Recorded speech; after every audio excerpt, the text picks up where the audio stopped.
ആ മധുരമാണ് കർമ്മത്തെ. മതവിദ്വേഷ പരാമർശത്തിൽ കോടതിയിൽ കീഴടങ്ങി പി.സി. ജോർജ്. സ്റ്റേഷനിൽ ഹാജരാകുമെന്ന് പ്രതീക്ഷിച്ച പോലീസിനെ വെട്ടിച്ച് പി.സിയുടെ നാടകീയ നീക്കം. ജോർജിന് പിന്തുണയുമായി ബി.ജെ.പി.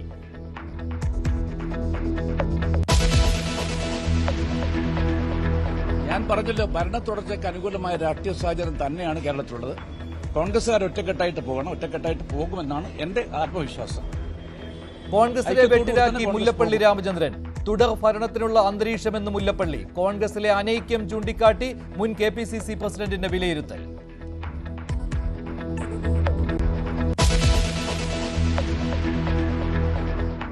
ആശാ വർക്കർമാരുടെ സമരം പൊളിക്കാൻ അധിക്ഷേപവുമായി CPM. അരാജക സംഘടനകൾ നടത്തുന്ന സമര നാടകമെന്ന് എളമരം കരീം. പരാജയപ്പെട്ട സമരമെന്ന് CITUവിന്റെ ആശാ സംഘടന. വേതനം കൂട്ടാൻ ഇടപെടാത്തവർ കള്ളം പ്രചരിപ്പിക്കുന്നുവെന്ന് സമരക്കാർ.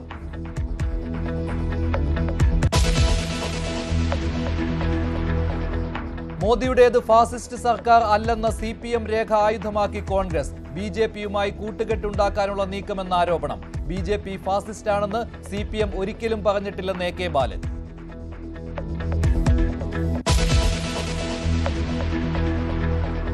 അമിതവണ്ണത്തിനെതിരായ പോരാട്ടത്തിൽ മോഹൻലാലിനെയും അംബാസഡറായി നിർദ്ദേശിച്ച് പ്രധാനമന്ത്രി. എണ്ണയുടെ ഉപയോഗം കുറച്ച് അമിതവണ്ണം തടയാനുള്ള മൻ കി ബാത്ത് ആഹ്വാനത്തിന് പിന്നാലെ 10 പ്രമുഖരെ പ്രചാരണത്തിന് തെരഞ്ഞെടുത്തു.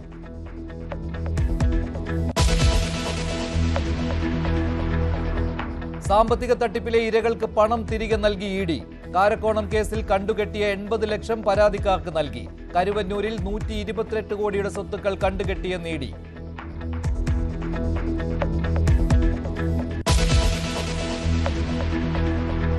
തമിഴ്നാട്ടിൽ വീണ്ടും ഹിന്ദി വിരുദ്ധ സമരം പുകയുന്നു. റെയിൽവേ സ്റ്റേഷനുകളിലെ ഹിന്ദി ബോർഡുകൾ കരിയോയിൽ ഒഴിച്ചു മാറ്റും. കേന്ദ്ര സർക്കാരിന്റെ ഹിന്ദി അടിച്ചേൽപ്പിക്കൽ അനുവദിക്കില്ലെന്ന് DMK. പ്രക്ഷോഭം ഏറ്റെടുത്ത് DMKയുടെ വിദ്യാർത്ഥി യുവജന സംഘടനകൾ.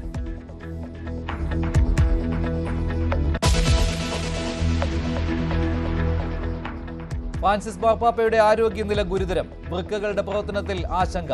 ആശുപത്രി കിടക്കയിലും ഞായറാഴ്ച പ്രാർത്ഥന നടത്തിയെന്ന് വത്തിക്കാൻ.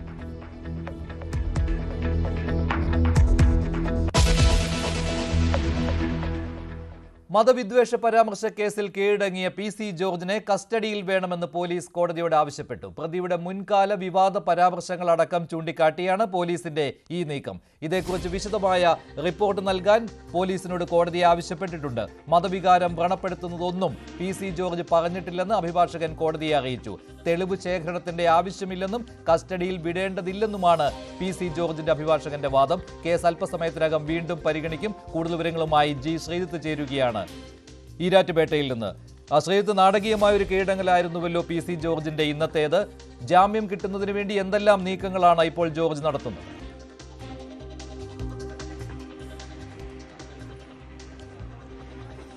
മഞ്ജുഷ, തീർച്ചയായും ഈ കോടതിയിൽ ജാമ്യത്തിന് അപേക്ഷ നൽകുക എന്നുള്ളതാണ്. ഇതിന്റെ ഭാഗമായി ഈ കോടതിയിൽ കസ്റ്റഡി അപേക്ഷ പോലീസ് വെച്ച സമയത്ത് തന്നെ അതിനെ എതിർത്തുകൊണ്ടാണ് പി.സി. ജോർജിന്റെ അഭിഭാഷകൻ സംസാരിച്ചത്. കസ്റ്റഡിയിൽ ചോദ്യം ചെയ്യേണ്ട ആവശ്യമില്ല, ഒന്നാമത് ഇത് മതവിദ്വേഷമൊന്നും അദ്ദേഹം പറഞ്ഞിട്ടില്ല എന്നതടക്കമാണ് പി.സി. ജോർജിന്റെ അഭിഭാഷകന്റെ വാദം. അതേസമയം മുൻകാല സംഭവങ്ങളൊക്കെ ചൂണ്ടിക്കാണിച്ചുകൊണ്ട് ഹൈക്കോടതിയെ അടക്കം വിധി അടക്കം ചൂണ്ടിക്കാണിച്ചുകൊണ്ടാണ് ഇപ്പുറത്തെ പ്രോസിക്യൂഷൻ സംസാരിച്ചത്. പക്ഷേ അതിന് സംബന്ധിച്ചുള്ള പോലീസിന്റെ റിപ്പോർട്ട് എവിടെയെന്ന് ചോദിച്ചു. പോലീസ് എന്തുകൊണ്ടാണ് ഇതുവരെ റിപ്പോർട്ട് നൽകാത്തത് ഇങ്ങനൊരു സംഭവം ഉണ്ടായിട്ടും എന്ന വിമർശനവും കോടതിയുടെ ഭാഗത്ത് നിന്ന് ഉണ്ടാകുന്നുണ്ട്. എന്തായാലും 2 മണി വരെ സമയം തരാം. 2 മണിക്ക് കേസ് വീണ്ടും പരിഗണിക്കും. അതിനു മുൻപ് ഇത് സംബന്ധിച്ചുള്ള റിപ്പോർട്ട് നൽകാനാണ് മജിസ്ട്രേറ്റ് നിർദ്ദേശിച്ചിരിക്കുന്നത്. എന്തായാലും പോലീസ് അപ്പോൾ റിപ്പോർട്ട് നൽകും. സ്വാഭാവികമായും ഈ മുൻ കേസുകൾ ഒപ്പം തന്നെ അതെല്ലാം പരാമർശിച്ചുകൊണ്ട് ഈ കേസിൽ മുൻകൂർ ജാമ്യാപേക്ഷയിൽ ഹൈക്കോടതി നടത്തിയ വിശദീകരണം അടക്കം ചൂണ്ടിക്കാണിച്ചുകൊണ്ടായിരിക്കും പോലീസിന്റെ ഒരു റിപ്പോർട്ട് പോകുക. സ്വാഭാവികമായും കസ്റ്റഡി ആവശ്യപ്പെടുന്നുണ്ട്. കസ്റ്റഡി ഇന്നത്തേക്ക് മാത്രം ആവശ്യപ്പെടുക എന്നാണ് പോലീസ് ചൂണ്ടിക്കാണിക്കുന്നത്. കാരണം ഇതിലാകെ ഇനി നടപടികൾ ബാക്കിയുള്ളത് പി.സി. ജോർജിന്റെ മൊഴി രേഖപ്പെടുത്തുക, ഒപ്പം തന്നെ മറ്റ് ഒന്നുള്ളത് ഈ ലാപ്ടോപ്പ് പിടിച്ചെടുക്കുക. ലാപ്ടോപ്പ് നൽകാൻ തയ്യാറാണ് എന്ന് പി.സി. ജോർജ് പോലീസിനെ അറിയിച്ചിട്ടുണ്ട്. സ്വാഭാവികമായും അത് വേഗത്തിൽ സാധിക്കുന്ന ഒന്നാണ്. മൊഴി രേഖപ്പെടുത്തി കഴിഞ്ഞാൽ ഈ ലാപ്ടോപ്പ് വാങ്ങിയ ശേഷം വീണ്ടും പി.സി. ജോർജിനെ കോടതിയിലോ അല്ലെങ്കിൽ വൈകുന്നേരമായാൽ മജിസ്ട്രേറ്റിന്റെ വീട്ടിലോ ഹാജരാക്കാനാണ് പോലീസിന്റെ തീരുമാനം ഉള്ളത്. അങ്ങനെയെങ്കിൽ സ്വാഭാവികമായും ഇപ്പോൾ കസ്റ്റഡിയിൽ വിട്ടുകഴിഞ്ഞാൽ ജാമ്യാപേക്ഷയും പി സി ജോർജിന്റെ അഭിഭാഷകൻ കോടതിയിൽ ഫയൽ ചെയ്യും. പോലീസിന് ഇനി കൂടുതൽ നടപടികളില്ലാത്ത സാഹചര്യത്തിൽ കസ്റ്റഡിയിൽ ഇനി ജുഡീഷ്യൽ കസ്റ്റഡിയിലോ അല്ലെങ്കിൽ റിമാൻഡിലേക്കോ പോകേണ്ട സാഹചര്യമില്ല എന്നായിരിക്കും പി സി ജോർജിന്റെ അഭിഭാഷകൻ അപ്പോൾ വാദിക്കുക. സ്വാഭാവികമായും ഈ ഒരു സാഹചര്യത്തിൽ ജാമ്യം അനുവദിക്കാവുന്നതാണ് പി സി ജോർജിന്. അങ്ങനെയെങ്കിൽ പി സി ജോർജിന് ഇന്ന് ജയിലിൽ കിടക്കേണ്ടി വരില്ല. അതേസമയം ഹൈക്കോടതിയുടെ അടക്കം പരാമർശങ്ങൾ ഉണ്ട്. പ്രത്യേകിച്ച് ഇത്തരക്കാർ ജയിലിൽ കിടക്കേണ്ടതുണ്ട് എന്ന പരാമർശം ഹൈക്കോടതി നടത്തിയതായി ഹൈക്കോടതിയുടെ മുൻകൂർ ജാമ്യാപേക്ഷ വിധിയിൽ പറയുന്നുണ്ട് എന്നാണ് വിവരം. അതൊക്കെ ചൂണ്ടിക്കാട്ടാൻ സാധ്യതയുണ്ട് പ്രോസിക്യൂഷൻ. പക്ഷേ ആ സമയത്ത് പ്രോസിക്യൂഷൻ അങ്ങനെ എതിർക്കുമോ എന്നുള്ളത് വ്യക്തമല്ല. പക്ഷേ സാധ്യതകൾ അങ്ങനെയാണ്. അതെല്ലാം പരിഗണിച്ചുകൊണ്ട് ഒരുപക്ഷെ ജോർജിന്റെ ജാമ്യാപേക്ഷ തള്ളാനും സാധ്യതയുണ്ട്. നൽകിയത് എന്തായാലും റിപ്പോർട്ട് നൽകണമെന്ന് കോടതി ആവശ്യപ്പെട്ടിട്ടുണ്ട്. അതിനുവേണ്ടിയാണ് 2 മണിവരെ സമയവും നൽകിയിട്ടുള്ളത്. ആദ്യമായല്ല പി സി ജോർജ് വിദ്വേഷ പരാമർശം നടത്തുന്നതും നിയമ നടപടി നേരിടേണ്ടി വരുന്നതും. 3 വർഷം മുൻപ് തിരുവനന്തപുരത്ത് നടന്ന അനന്തപുരി ഹിന്ദു മഹാസമ്മേളനം മുതൽ ഏറ്റവും ഒടുവിൽ ചാനൽ ചർച്ച വരെ നീളുന്നു ജോർജിന്റെ വിദ്വേഷ പരാമർശങ്ങൾ. 2021 നിയമസഭാ തെരഞ്ഞെടുപ്പിന് മുൻപ് തന്നെ പി സി ജോർജിന്റെ രാഷ്ട്രീയ ലൈൻ മാറിയിരുന്നു. നിയമസഭാ തെരഞ്ഞെടുപ്പിൽ ജോർജ് ദയനീയമായി തോൽക്കുകയും ചെയ്തു. പിന്നീട് അങ്ങോട്ട് തീവ്ര നിലപാടാണ് പലപ്പോഴും ജോർജ് സ്വീകരിച്ചത്. 2022 ഏപ്രിൽ 30 തിരുവനന്തപുരത്ത് നടന്ന അനന്തപുരി ഹിന്ദു മഹാസമ്മേളനത്തിൽ നടത്തിയ വിദ്വേഷ പരാമർശത്തിലാണ് ജോർജ് ആദ്യം അറസ്റ്റിലാകുന്നത്. ജാമ്യത്തിലിറങ്ങിയ ദിവസങ്ങൾക്കുള്ളിൽ എറണാകുളം വെണ്ണലയിൽ സമാന രീതിയിൽ പ്രസംഗിച്ചതോടെ കോടതി ജാമ്യം റദ്ദാക്കുകയും വീണ്ടും അറസ്റ്റിലാകുകയും ചെയ്തു. ഇന്ത്യ എന്ന ഹിന്ദുസ്ഥാനെ ഹിന്ദുരാഷ്ട്രമായി പ്രഖ്യാപിക്കണം, മുസ്ലിങ്ങളുടെ ഹോട്ടലിൽ പലതും നടക്കുന്നുണ്ട് തുടങ്ങിയ പരാമർശങ്ങളും ജോർജ് നടത്തി. ഒരു സ്വകാര്യ ചാനലിൽ ഇക്കഴിഞ്ഞ ജനുവരി 6 നടത്തിയ പരാമർശത്തിലാണ് ഇപ്പോൾ ജോർജ് കുടുങ്ങിയത്. ഇന്ത്യയിലെ മുസ്ലിങ്ങൾ മുഴുവൻ മതവർഗീയവാദികളാണെന്നായിരുന്നു ചർച്ചയിൽ ജോർജിന്റെ പരാമർശം. ജോർജിന്റെ മുൻകൂർ ജാമ്യാപേക്ഷ തള്ളിയ ഹൈക്കോടതി നിരീക്ഷിച്ചത് ജോർജിനി രാഷ്ട്രീയ പ്രവർത്തനം നടത്താൻ യോഗ്യനല്ലെന്നായിരുന്നു. News desk, news 18. സെക്രട്ടേറിയറ്റിന് മുന്നിൽ ആശാ വർക്കർമാർ 15 ദിവസമായി തുടരുന്ന സമരത്തെ പരിഹസിച്ച് CPM. ഏതാനും ആശാ വർക്കർമാരെ തെറ്റിദ്ധരിപ്പിച്ച് സമരം ആരംഭിച്ചതിന് പിന്നിൽ ചില അരാജക സംഘടനകളാണെന്നാണ് CITU നേതാവും CPM കേന്ദ്ര കമ്മിറ്റി അംഗവുമായ എളമരം കരീമിന്റെ ആരോപണം.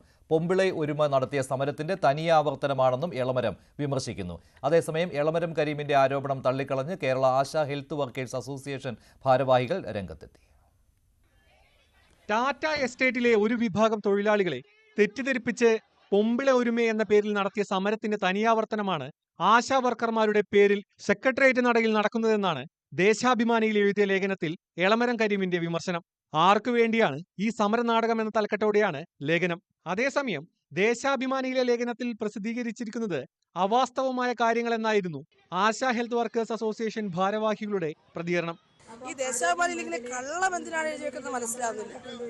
കള്ളം മാത്രം എഴുതി വെച്ചിരിക്കണം. അതിനുവേണ്ടി എത്ര സമയം അദ്ദേഹം ചെലവഴിച്ചു എന്നുള്ളതാണ്. ആ സമയം ഈ ആശാവർക്കർമാരുടെ ഇപ്പോഴത്തെ പ്രശ്നം പരിഹരിക്കാൻ അദ്ദേഹം ശ്രമിച്ചത് വളരെ നന്നായിരുന്നു. തൊഴിലാളി സമര മുന്നേറ്റങ്ങളുടെ അവകാശം CITUവിന് ആരും ചാർത്തി നൽകിയിട്ടില്ലെന്നും സമരസമിതി ആരോപിച്ചു. അതിനിടെ സെക്രട്ടേറിയറ്റിന് മുന്നിലേത് പരാജയപ്പെട്ട സമരം എന്ന വിമർശനവുമായി ആശാ വർക്കേഴ്സ് ഫെഡറേഷൻ രംഗത്തെത്തി. 26,000 ആശമാരിൽ സമരം ചെയ്യുന്നത് 1,500ഓളം പേർ മാത്രമെന്നായിരുന്നു ആക്ഷേപം. ഇപ്പോൾ CITUവിൽ 20,150 പേരാണ് അഫിലിയേറ്റഡ്, നമ്മുടെ കൂടെയുള്ള ആളുകളാണ്. ഇപ്പോൾ സമരം നടത്തുന്നത് ബേസിക്കലി 1,500, 2,000 വരുന്ന ആളുകളാണ്. ഇപ്പോൾ ഈ ലാസ്റ്റ് 7 ദിവസത്തെ ഒരു കണക്ക് ഞാൻ എടുത്തിട്ടുണ്ട്.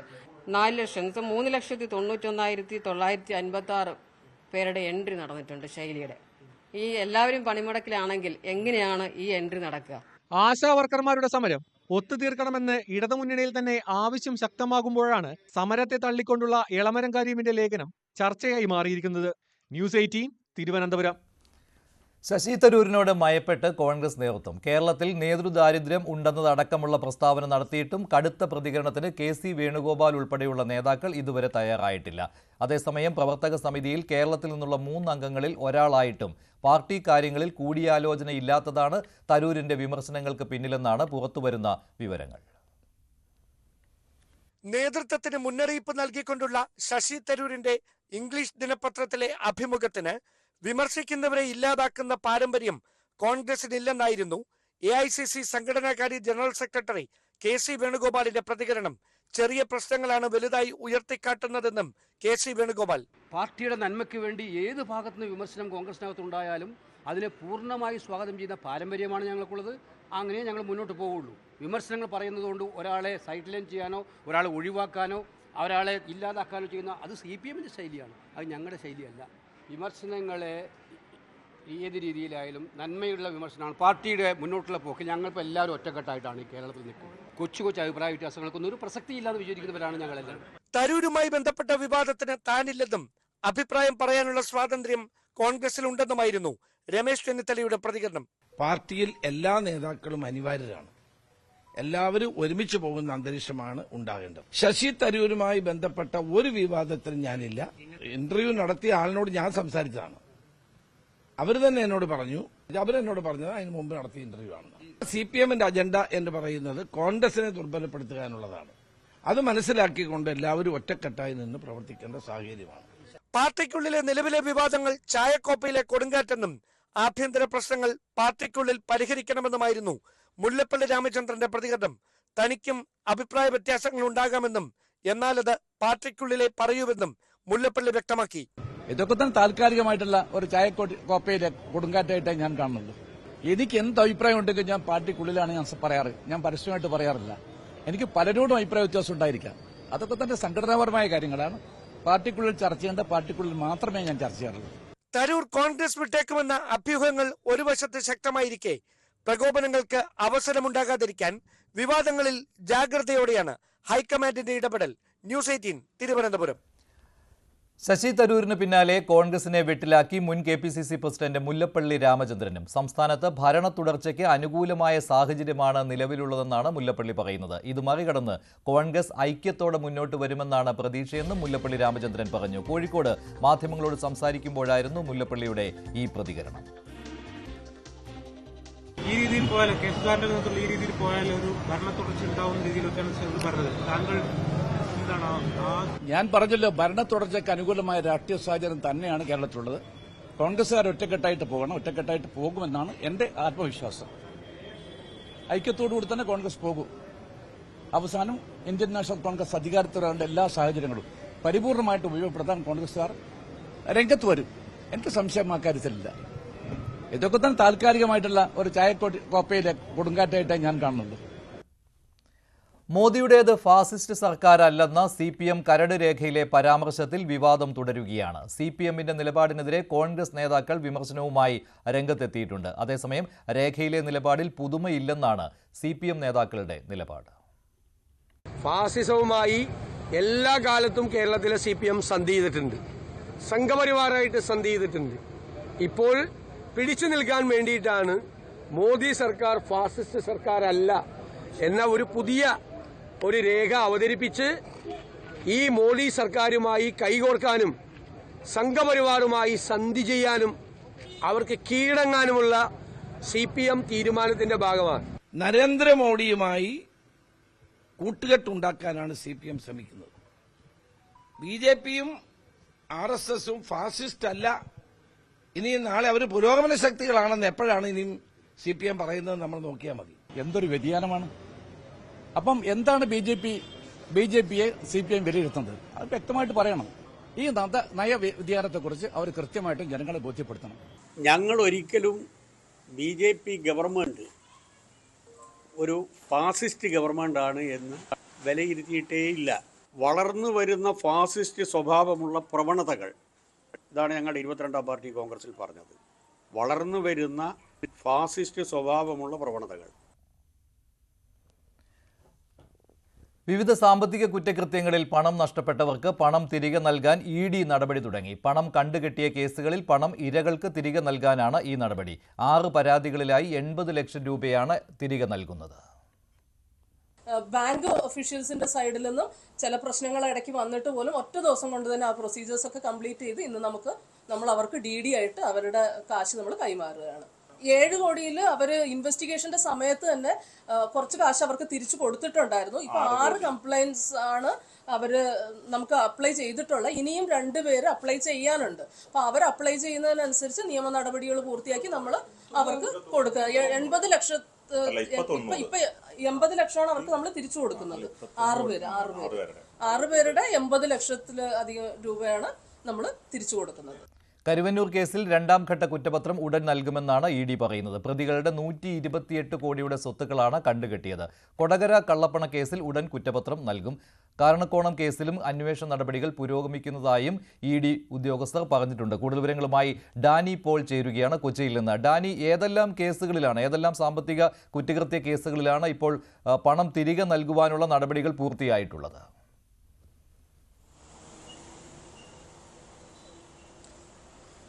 മഞ്ജുഷ, സംസ്ഥാനത്ത് ഇ ഡി അന്വേഷിക്കുന്ന 10 കേസുകളിലാണ് ഇപ്പോൾ നടപടികളിലേക്ക് കടന്നിട്ടുള്ളത്. അതിൽ ഏറ്റവും ആദ്യത്തെ കേസിൽ ഒരു പ്രാരംഭ നടപടി എന്ന രീതിയിലേക്ക് പണം നൽകി തുടങ്ങിയത്, അതായത് ഇന്ന് കൊച്ചി ഓഫീസിൽ വെച്ച്, മേഖലാ ഓഫീസിൽ വെച്ച് പണം നൽകിയത് കാരക്കോണം മെഡിക്കൽ കോളേജുമായി ബന്ധപ്പെട്ട ഇ ഡി അന്വേഷിച്ച സാമ്പത്തിക കുറ്റകൃത്യങ്ങൾ സംബന്ധിയായ കേസിലാണ്. അതിൽ ഇന്ന് 80 ലക്ഷം രൂപയാണ് അവർക്ക് നൽകിയത്. 6 പേർക്കായിട്ട് നൽകിയത്. 8 പേർക്ക് പണം നൽകാനുണ്ട്. 2 പേർ ഇതിൽ അപേക്ഷ സമർപ്പിച്ചിട്ടില്ല. അവർ PMLA കോടതി വഴി അപേക്ഷ സമർപ്പിക്കേണ്ടതുണ്ട്. അപ്പോൾ അവർ അത്തരം നടപടികളിലേക്ക് വന്നിട്ടില്ല. മറിച്ച് അപേക്ഷ സമർപ്പിച്ച 6 പേർക്കായിട്ടാണ് ഈ തുക വിതരണം ചെയ്യുകയും ചെയ്തത്. ഇതിൽ ചില നിബന്ധനകളുണ്ട്. കാരണം ഇത് കോടതി നടപടികൾ പൂർണ്ണമായും തന്നെ പൂർത്തീകരിക്കാത്ത കേസുകൾ തന്നെയാണിത്. ഈ കുറ്റകൃത്യങ്ങൾ അന്വേഷിക്കുക, സാമ്പത്തിക കുറ്റകൃത്യങ്ങൾ അന്വേഷിക്കുക എന്നതിനൊപ്പം തന്നെയാണ് ഈ കണ്ടുകെട്ടിയ പണം അതിൻ്റെ ഉടമകൾക്ക് അവർ യഥാർത്ഥ ക്ലെയിം അത് പരിശോധിച്ചുകൊണ്ട് അവർക്ക് നൽകുക എന്നത്. പക്ഷെ അപ്പോഴും അതിലൊരു ചില നിബന്ധനകൾ വെച്ചിട്ടുണ്ട്. കാരണം ഇത് കോടതി ഉത്തരവ്, അന്തിമ ഉത്തരവ് എന്താണോ അതിന് ആനുപാതികം മാത്രമായിട്ടായിരിക്കും ഇത് അവർക്ക് വിനിയോഗിക്കാൻ കഴിയും. ഇപ്പോൾ വിനിയോഗിക്കുകയാണെങ്കിൽ കൂടിയും കോടതി ഉത്തരവ് അതിൻ്റെ ഒരു അന്തിമഘട്ടത്തിൽ ഇവർക്ക് എതിരാവുകയാണെങ്കിൽ ആ പണം തിരിച്ച് നൽകേണ്ടതുണ്ട് എന്നതുകൂടി അവർ സൂചിപ്പിക്കുന്നുണ്ട്. അങ്ങനെ ഒരു സമ്മതപത്രം കൂടി ഇവരിൽ നിന്ന് വാങ്ങിയിട്ടുണ്ട്. ഈ രീതിയിലാണ് നടപടികളിലേക്ക് കടന്നിട്ടുള്ളത്. അങ്ങനെ കാരക്കോണം മെഡിക്കൽ കോളേജിൻ്റെ കേസിൽ 8 പേരിൽ 6 പേർക്കാണ് പണം നൽകിയിട്ടുള്ളത്. കരുവന്നൂർ ബാങ്ക് തട്ടിപ്പുമായി ബന്ധപ്പെട്ടുകൊണ്ട് 128 കോടി രൂപയുടെ വസ്തുക്കളാണ് ഇതിൽ അറ്റാച്ച് ചെയ്യപ്പെട്ടിട്ടുള്ളത്. ഈ കേസിലും നടപടികൾ മുന്നോട്ട് പോവുകയാണ്. ഇത് സംബന്ധിച്ച് ബാങ്ക് കൂടി നടപടികൾ എടുക്കേണ്ടതുണ്ട്. ബാങ്കിലെ ഇക്കാര്യങ്ങൾ അറിയിച്ചിട്ടുണ്ട്. കാരണം ഈ തുക ബാങ്കിലേക്ക് നൽകുകയും ബാങ്ക് അതിന് യഥാർത്ഥ ഗുണഭോക്താക്കൾ ആരൊക്കെയാണ് എന്നത് സംബന്ധിയായ കാര്യങ്ങൾ അവരെ തീരുമാനമെടുത്ത് മുന്നോട്ട് പോവുകയും വേണം. പക്ഷേ കഴിഞ്ഞ 10 തവണയായി ബാങ്കിനെ ബന്ധപ്പെട്ടിട്ട് അനുകൂലമായ ഒരു നടപടി അവരുടെ ഭാഗത്തുനിന്ന് ഉണ്ടായിട്ടില്ല എന്ന കുറ്റപ്പെടുത്തൽ ഇ ഡിയുടെ ഭാഗത്തുനിന്ന് ഉണ്ടായിട്ടുണ്ട്. അതോടൊപ്പം തന്നെ കണ്ടല ബാങ്കിലും ഇതുമായി ബന്ധപ്പെട്ടുകൊണ്ട് നടപടികളിലേക്ക് കടന്നിട്ടുണ്ട്. 5 പേര് കണ്ടല ബാങ്കുമായി ബന്ധപ്പെട്ടുകൊണ്ട് അപേക്ഷ സമർപ്പിച്ചതായിട്ട് ഇ ഡി പറയുകയും ചെയ്തു. പോപ്പുലർ ഫിനാൻസ് തട്ടിപ്പ് കേസിലും സമാനമായ രീതിയിലുള്ള നടപടികൾ പുരോഗമിക്കുകയാണ്. ഒപ്പം ഹൈറിച്ച് തട്ടിപ്പ് കേസുമായി ബന്ധപ്പെട്ടുകൊണ്ട് നടപടികളിലേക്ക് പോകുന്നു. രണ്ടാം ഘട്ട കുറ്റപത്രത്തിലേക്ക് കടക്കുകയാണ്. നിലവിൽ ഒരാൾ മാത്രമാണ് ഇതിൽ പ്രതിയായി വന്നിട്ടുള്ളത്.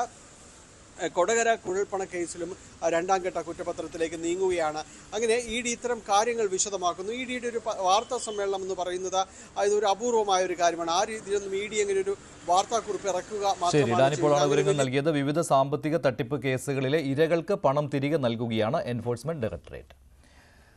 ആകളം ഫാമിൽ കാട്ടാന ആക്രമണത്തിൽ കൊല്ലപ്പെട്ട വെള്ളിയുടെയും ഭാര്യ ലീലയുടെയും സംസ്കാരം ഇന്ന് വൈകിട്ട് നടക്കും. ആകളം പഞ്ചായത്തിൽ UDFും BJPയും ആഹ്വാനം ചെയ്ത ഹർത്താൽ പൂർണ്ണമാണ്. വനമന്ത്രി AK ശശീന്ദ്രന്റെ അധ്യക്ഷതയിൽ ചേരുന്ന സർവകക്ഷി യോഗത്തിൽ പ്രതീക്ഷയർപ്പിച്ചിരിക്കുകയാണ് പ്രദേശവാസികൾ. കണ്ണൂർ ആറളം ഫാമിൽ കാട്ടാന ആക്രമണത്തിൽ ആദിവാസി ദമ്പതികൾ കൊല്ലപ്പെട്ടതിൽ പ്രതിഷേധം ശക്തം. ആനമതിൽ നിർമ്മാണം പൂർത്തീകരിക്കാത്തതും ഇപ്പോഴും പ്രദേശത്ത് തമ്പടിച്ചു നിൽക്കുന്ന കാട്ടാനക്കൂട്ടങ്ങളെ തുരത്താത്തതിലും പ്രതിഷേധം ശക്തമാക്കാൻ ഒരുങ്ങുകയാണ് പ്രദേശവാസികൾ. 2000-ഓളം കുടുംബങ്ങൾ കഴിയുന്ന ആറളത്ത് ഓരോ നിമിഷവും കഴിച്ചുകൂട്ടുന്നത് ഭീതിയോടെയാണ്. കാട്ടാനയുടെ ആക്രമണത്തിൽ 8 വർഷത്തിനിടെ 18 പേരുടെ ജീവൻ ഇവിടെ പൊലിഞ്ഞു. കശുവണ്ടി ശേഖരിക്കുന്നതിനിടെയാണ് വൃദ്ധ ദമ്പതിമാർക്ക് നേരെ ഇന്നലെ കാട്ടാന ആക്രമണം ഉണ്ടായത്. കാട്ടാനയുടെ ചവിട്ടേറ്റ് ചതഞ്ഞ നിലയിലായിരുന്നു ഇവരുടെ ശരീരം. പ്രശ്നത്തിന് ശാശ്വതമായ പരിഹാരം വേണമെന്നാവശ്യപ്പെട്ട് ഇന്നലെ മണിക്കൂറുകളോളം മൃതദേഹം തടഞ്ഞുവെച്ച് പ്രതിഷേധിച്ചു. ഇന്ന് നടക്കുന്ന സർവകക്ഷി യോഗത്തിൽ ഇത് സംബന്ധിച്ച് തീരുമാനമുണ്ടാകുമെന്ന ഉറപ്പിനെ തുടർന്നാണ് മൃതദേഹം വിട്ടു നൽകിയത്. മരിച്ചവരുടെ കുടുംബങ്ങൾക്ക് 5 ലക്ഷം രൂപ വീതം നഷ്ടപരിഹാരം ഇന്ന് തന്നെ അനുവദിക്കുമെന്ന് മന്ത്രി AK ശശീന്ദ്രൻ വ്യക്തമാക്കി. ആനമതിൽ നിർമ്മാണവും പ്രദേശത്തെ അടിക്കാടുകൾ വെട്ടുന്നതും സമയബന്ധിതമായി പൂർത്തിയാക്കുമെന്നും മന്ത്രി AK ശശീന്ദ്രൻ പറഞ്ഞു. ഇതിനായി പ്രത്യേക കർമ്മ പദ്ധതി തയ്യാറാക്കും. അവിടെ അടിക്കാടുകൾ വെട്ടി സഞ്ചാര പദങ്ങളെ തിരിച്ചറിയാനുള്ള ഒരു വഴിയാണ് സ്വീകരിക്കേണ്ടത്. പ്രദേശത്ത് 40ഓളം ആനകൾ തമ്പടിച്ച് നിൽക്കുന്നുണ്ടെന്നാണ് വനം വകുപ്പിന്റെ തന്നെ കണക്ക്. ന്യൂസ് 18 കണ്ണൂർ. കാസർഗോഡ് കൊളത്തൂരിൽ വനം വകുപ്പ് വെച്ച കൂട്ടിൽ പുലി കുടുങ്ങി. പുലിയെ ഡോക്ടറുടെ പരിശോധനയ്ക്ക് ശേഷം ഉൾക്കാട്ടിലേക്ക് തുറന്നുവിട്ടു. കൊളത്തൂർ നിടുവോത്തെ എം ജനാർദ്ദനന്റെ റബ്ബർ തോട്ടത്തിൽ വെച്ച കൂട്ടിൽ ഞായറാഴ്ച രാത്രി 9:15 പുലി കുടുങ്ങിയത്. 5 വയസ്സുള്ള പെൺപുലിയാണ് കൂട്ടിലായത്. 2 ആഴ്ച മുൻപ് മടന്തക്കോട് ഗുഹയിൽ കുടുങ്ങിയ പുലി തന്നെയാണോ ഇതെന്ന് സ്ഥിരീകരിക്കാൻ വനംവകുപ്പിന് കഴിഞ്ഞിട്ടില്ല.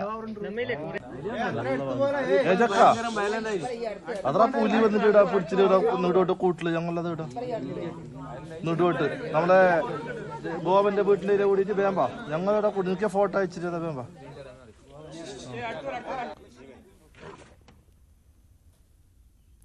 മുണ്ടക്കൈ ചൂരൽമല ദുരന്തബാധിതരോടുള്ള കേന്ദ്ര അവഗണനയ്ക്കെതിരെ ഡൽഹിയിൽ LDF വയനാട് ജില്ലാ കമ്മിറ്റിയുടെ നേതൃത്വത്തിൽ രാപകൽ സമരം തുടങ്ങി. രാവിലെ 10 മണിയോടെ കേരള ഹൌസിൽ നിന്ന് തുടങ്ങിയ പ്രതിഷേധ സമരം അഖിലേന്ത്യാ കിസാൻ സഭ ജനറൽ സെക്രട്ടറി വിജു കൃഷ്ണൻ ഉദ്ഘാടനം ചെയ്തു. MPമാരായ doctor John Brittas, V Sivadasan, LDF Wayanad ജില്ലാ കൺവീനർ CK ശശീന്ദ്രൻ എന്നിവർ നേതൃത്വം നൽകുന്നുണ്ട്. മത്സ്യത്തൊഴിലാളി സമൂഹത്തെ ഉന്മൂലനം ചെയ്യുന്നതാണ് കടൽ ഖനനമെന്ന് ലത്തീൻ സഭ വികാരി ജനറൽ യൂജിൻ പെരേര. ഖനനം നടപ്പായാൽ മത്സ്യസമ്പത്ത് ഇല്ലാതാകും. 27-ന് സംസ്ഥാനത്ത് ലത്തീൻ സഭ ഹർത്താൽ ആചരിക്കുമെന്നും അദ്ദേഹം പറഞ്ഞു. വേണ്ടത്ര ഗൗരവമേറിയ പഠനങ്ങൾ കൂടാതെ പെട്ടെന്ന് കടൽ ഖനനം ചെയ്യാനായിട്ട് നടത്തുന്ന ആ നീക്കം കേന്ദ്ര സർക്കാർ നിർത്തിവെക്കണം. ഈ കടൽ തീരം യഥാർത്ഥത്തിൽ മത്സ്യസമ്പത്ത് കൊണ്ട് സമ്പുഷ്ടം മാത്രമല്ല, കടൽ തീരം തന്നെ വളരെ മനോഹരമാണ്. ഇതൊക്കെ നശിപ്പിക്കപ്പെടാൻ പോവുകയാണ്. അടിയന്തരമായി അടുത്ത് ചേരുന്ന നിയമസഭാ സമ്മേളനത്തിൽ ഒരു യോജിച്ച പ്രമേയം പാസാക്കി ഈ മണൽ ഖനനം നിർത്തിവെക്കാനായിട്ട് കേന്ദ്ര സർക്കാരിനോട് ആവശ്യപ്പെടണം.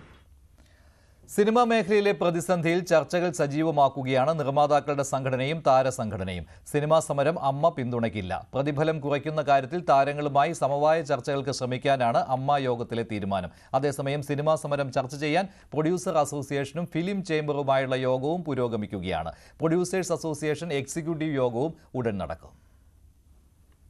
കൂടുതൽ വിവരങ്ങളുമായി നവമി ദിനേശ് ചേരുകയാണ്. നവമി, ഇപ്പോൾ ഏതെല്ലാം രീതിയിലുള്ള ചർച്ചകൾ നടക്കുന്നുണ്ട്? പക്ഷേ നിർമ്മാതാക്കളുടെ സംഘടനയും അമ്മയും തമ്മിൽ ഒരു സമവായത്തിലേക്ക് വരുന്നില്ലല്ലോ.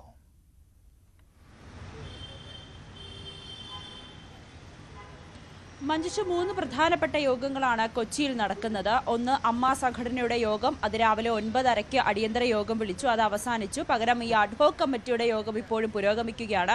ആ യോഗത്തിൽ ഈ പ്രൊഡ്യൂസർ അസോസിയേഷൻ തീരുമാനിച്ച് സമരവുമായി യോജിക്കേണ്ടതില്ല, അല്ലെങ്കിൽ ആ സമരത്തെ പിന്തുണയ്ക്കേണ്ടതില്ല എന്നാണ് അമ്മ സംഘടന തീരുമാനിച്ചിരിക്കുന്നത്. അതോടൊപ്പം തന്നെയാണ് ഈ പ്രതിഫലം കുറയ്ക്കുന്നതുമായി ബന്ധപ്പെട്ട സമവായ ചർച്ചകൾ, അല്ലെങ്കിൽ ഒരു തുറന്ന ചർച്ചയ്ക്ക് തയ്യാറാണെന്ന് കൂടി അമ്മ സംഘടന വ്യക്തമാക്കുന്നുണ്ട്. മറ്റൊന്ന്, ഈ താരങ്ങളുടെ പ്രതിഫലം മായി ബന്ധപ്പെട്ടതിൽ സംഘടനയായിട്ടുള്ള അമ്മയ്ക്ക് അതിലിടപെടേണ്ട കാര്യമില്ല, അതെല്ലാം ഈ താരങ്ങളുടെ വ്യക്തിപരമായിട്ടുള്ള തീരുമാനമാണ് എന്നൊരു കാര്യം കൂടി ഇന്നത്തെ യോഗത്തിൽ അവർ ചർച്ച ചെയ്തിരുന്നു. മറ്റൊന്ന്, പ്രൊഡ്യൂസേഴ്സ് അസോസിയേഷന്റെ യോഗം അത് ഉച്ചയ്ക്ക് ശേഷം നടക്കും. അതിൽ ഏറ്റവും പ്രധാനപ്പെട്ട കാര്യം ഈ വരുന്ന സമരവുമായി ബന്ധപ്പെട്ട ചർച്ചകളും അതോടൊപ്പം സുരേഷ് കുമാറും ആന്റണി പെരുമ്പാവൂരും തമ്മിലുള്ള പരസ്യപ്പോര് അത് ഏതെങ്കിലും വിധത്തിൽ അവസാനിപ്പിക്കണം എന്നീ കാര്യങ്ങളായിരിക്കും പ്രൊഡ്യൂസേഴ്സ് അസോസിയേഷന്റെ യോഗത്തിൽ സംസാരിക്കുക.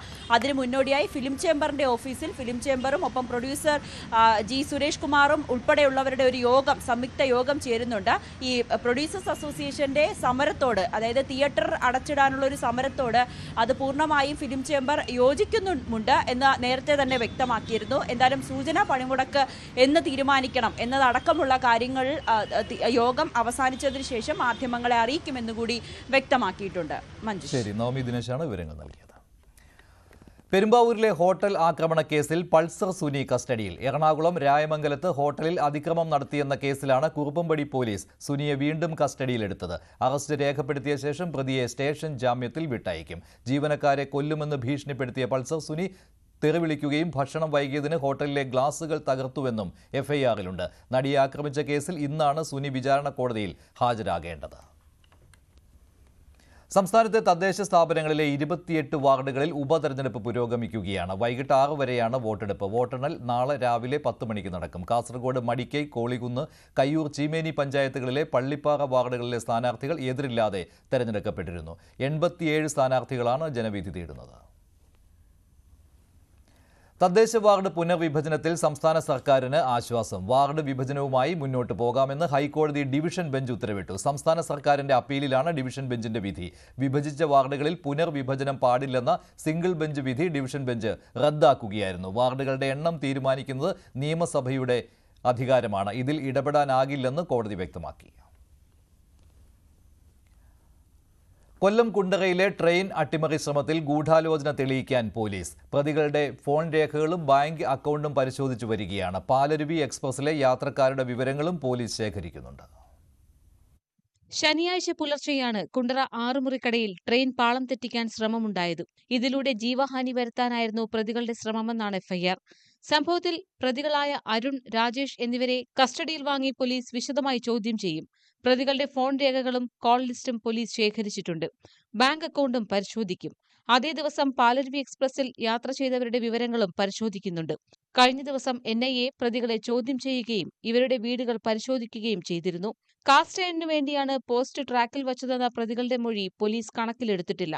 വിശദമായി ചോദ്യം ചെയ്യുന്നതിലൂടെ പ്രതികളുടെ ലക്ഷ്യം എന്തെന്ന് അറിയാനാണ് അന്വേഷണ സംഘത്തിന്റെ നീക്കം. ഇവർക്ക് പിന്നിൽ മറ്റേതെങ്കിലും ഇടപെടലുണ്ടോ എന്നും അന്വേഷിക്കുന്നുണ്ട്. NIAയും പ്രതികളെ ചോദ്യം ചെയ്യും. ന്യൂസ് 18 കൊല്ലം. പാലക്കാട് മുണ്ടൂരിൽ ലോറിയും സ്കൂട്ടറും കൂട്ടിയിടിച്ച് യുവതിക്ക് ദാരുണാന്ത്യം. പുലാപ്പറ്റ സ്വദേശിനി ദീപയാണ് മരിച്ചത്. സ്വകാര്യ ആശുപത്രിയിലെ ലാബ് ജീവനക്കാരിയാണ്. മൃതദേഹം പാലക്കാട് ജില്ലാ ആശുപത്രിയിലേക്ക് മാറ്റി. തമിഴ്നാട്ടിൽ ഹിന്ദി വിരുദ്ധ സമരം പുകയുകയാണ്. DMKയുടെ നേതൃത്വത്തിൽ പ്രതിഷേധക്കാർ റെയിൽവേ സ്റ്റേഷനുകളിലെ ഹിന്ദി ബോർഡുകൾ മായ്ക്കുകയാണ്. സ്കൂളുകളിൽ 3 ഭാഷകൾ പഠിപ്പിക്കണമെന്ന് കേന്ദ്ര നിർദ്ദേശമാണ് പ്രകോപനത്തിന് കാരണം.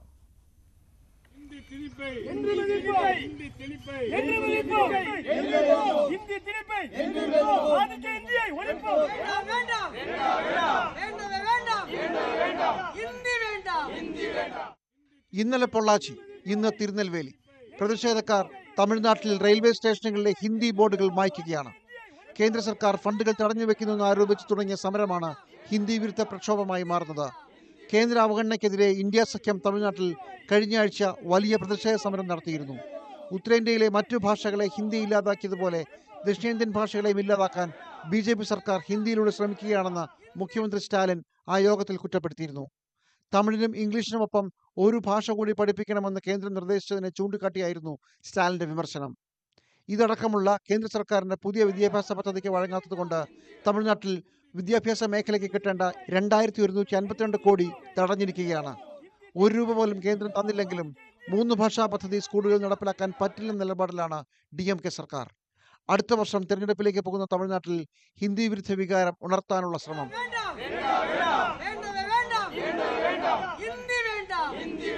മുൻപ് പലതവണ ഹിന്ദി വിരുദ്ധ പ്രക്ഷോഭം നടന്നിട്ടുള്ള തമിഴ്നാട്ടിൽ ഒരു തവണ കൂടി ഇപ്പോൾ അതിനുള്ള കളമൊരുക്കുകയാണ്.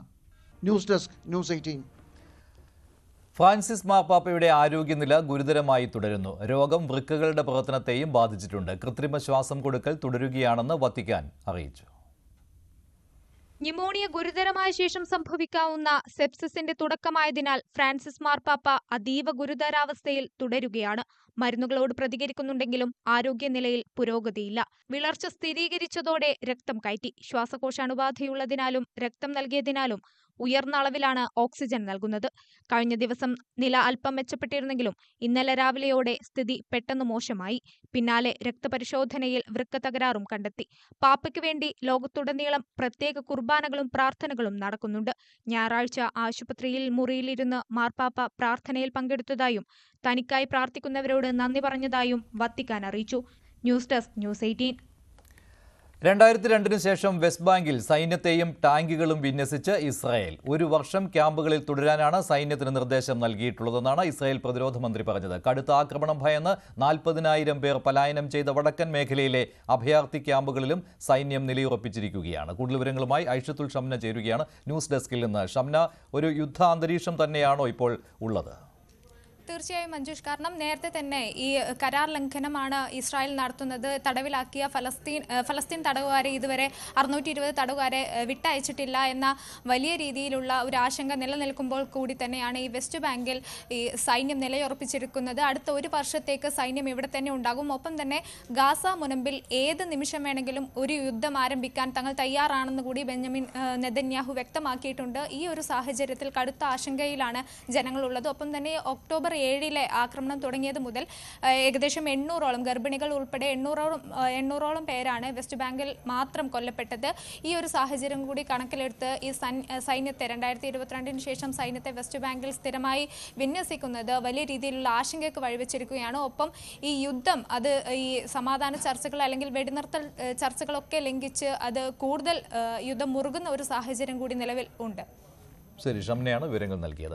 ഇനിയും അവസാനിക്കാത്ത റഷ്യ യുക്രൈൻ യുദ്ധം തുടങ്ങിയിട്ട് ഇന്ന് 3 ആണ്ട് തികയുകയാണ്. ഇരുഭാഗത്തുമായി സൈനികരും സാധാരണക്കാരുമായി 4 ലക്ഷത്തിലധികം പേർ കൊല്ലപ്പെട്ടെന്നാണ് അനൌദ്യോഗിക കണക്കുകൾ സൂചിപ്പിക്കുന്നത്.